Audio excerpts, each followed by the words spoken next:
Ev dayık ne ji ber şert û mercên penaberiye, ji ber zarokê xwe 12 salî digirî. Ferhan bi sê xuşkên xwe dê û bavên xwe re li kampa Kurdên Êzidî ya li Amedê dijî. Havdere Mahmud iş.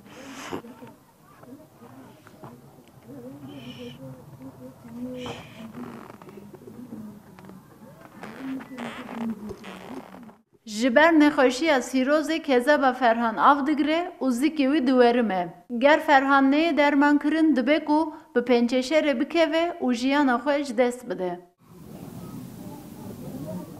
Nexweşxaneya zanîngeha Dicleyê ya Amedê ji bo dermankirina Ferhan tam 45,000 lîra pere dixwaze. عملی بگنو هاگه گوی خوب نتی وی باش با وی گلگی باش با نو ای عملیه اف چند مذهب نینم عملیه بگن گلگ پرای خوازه و نینم بنیتی هم دو چونا قصدی ما داخل کر و دیسا مجبر پره درانیش قصدی Ferhanê piçûk ji ber nexweşiya xwe her roj tê ser vî textê li ber konê penaberiyê û heta êvarê li lîstika zarokan temaşe dike.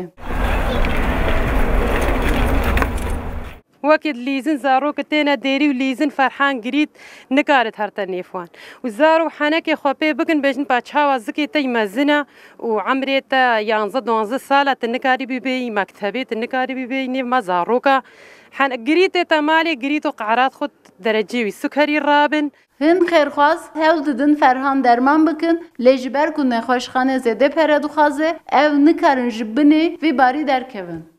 Çocuk var ya, dün Dicle'de hasta. Ferhan tenê yek ji van nexweşan e ku li kampê li benda tedawiyê ne. Ferhan û nexweşên din ji bo başbûnê li benda alîkariyê ne. Gönül Morkoç, Rudaw, Amed.